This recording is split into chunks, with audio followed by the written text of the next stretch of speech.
Bonjour à tous, c'est Thomas Ludovox.fr, bienvenue dans ce Ludo Chrono. Aujourd'hui, je vais vous parler de Dragon Parks. Dragon Parks, c'est un jeu pour 2 à 5 joueurs qui peut se jouer à partir de 8 ans et pour des parties d'environ 15 minutes. Donc Dragon Parks, c'est un jeu dans lequel vous allez construire un parc d'attractions avec des dragons. Pour cela, vous allez utiliser les cartes transparentes qui sont ici, que vous allez placer sur vos tuiles îles. En fonction de comment vous les placez, de comment vous les superposez, il y aura plus ou moins de dragons qui seront apparents. En fonction des dragons qui sont apparents, eh bien, vous ferez venir plus ou moins de visiteurs. C'est le joueur qui aura fait venir le plus de visiteurs qui sera le gagnant. Alors au début de la partie, chaque joueur va recevoir 3 tuiles îles qu'il va placer devant lui et on va placer au centre de la table un petit plateau qui nous rappelle comment marquer des points et qui va nous servir à compter les saisons. En effet, le jeu s'organise en 3 saisons. Au début de chacune des saisons, les joueurs vont récupérer 4 cartes transparentes. Alors ces cartes, il y a à chaque fois 5 emplacements qui seront remplis ou non, qui correspondent aux emplacements sur nos tuiles îles. Et on va pouvoir trouver soit des dragons, soit des moutons, soit des œufs.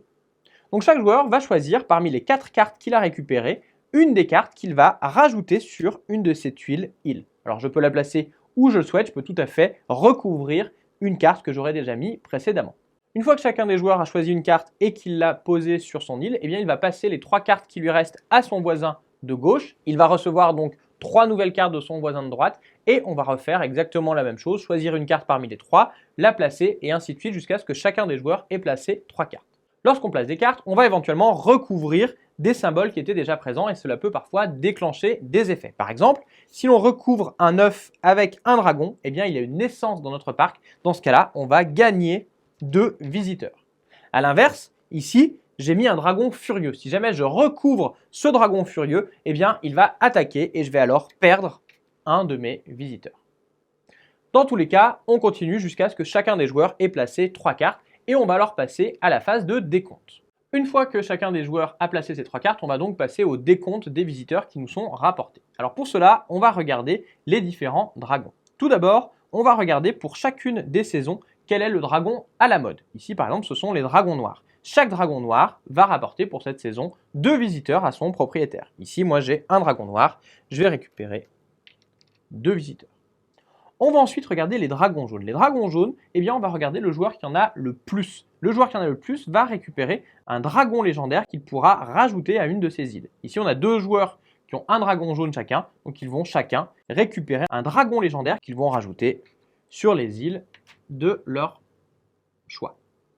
Enfin, on regarde pour les dragons bleus le joueur qui a la majorité des dragons bleus et dans ce cas-là, ce joueur-là va marquer un bonus de 3 visiteurs. Ici, c'est ce joueur qui a le plus de dragons bleus, il va récupérer 3 visiteurs. On va ensuite regarder pour chacune des îles combien on a de types de dragons présents dans cette île. En fonction du nombre de types différents que l'on va avoir, eh bien on va gagner des visiteurs supplémentaires. Ici, par exemple, j'ai 3 types de dragons différents grâce à mon dragon légendaire. Je vais récupérer 3 visiteurs supplémentaires. Sur cette île, eh bien, je n'ai pas de dragon et sur celle-ci, je n'ai qu'un seul type de dragon. Ça ne me rapporte là non plus pas de visiteurs supplémentaires. Une fois que j'ai fait ce décompte-là, mon dragon légendaire eh bien, s'envole et retourne dans la réserve commune. Une fois qu'on a fait le décompte pour chacun des joueurs, chaque joueur va devoir nourrir ses dragons. Pour cela, on va regarder combien il y a de moutons qui sont présents sur nos îles. Et si on a autant de moutons ou plus que de dragons, eh bien tout va bien, il n'y a pas de problème. Mais si jamais eh bien, on n'a pas assez de moutons, eh bien pour chaque mouton manquant, les dragons vont aller se nourrir eux-mêmes et on va perdre un visiteur pour chaque mouton qui nous manque. Dans tous les cas, une fois qu'on a fait ce calcul, eh bien on passe à la saison suivante. Chaque joueur récupère 4 nouvelles cartes, on laisse les cartes qui étaient déjà placées et on commence donc une nouvelle saison. À l'issue de la 3e saison, la partie s'arrête. On regarde tout simplement le joueur qui a le plus de visiteurs devant lui. C'est ce joueur qui est alors le gagnant de la partie.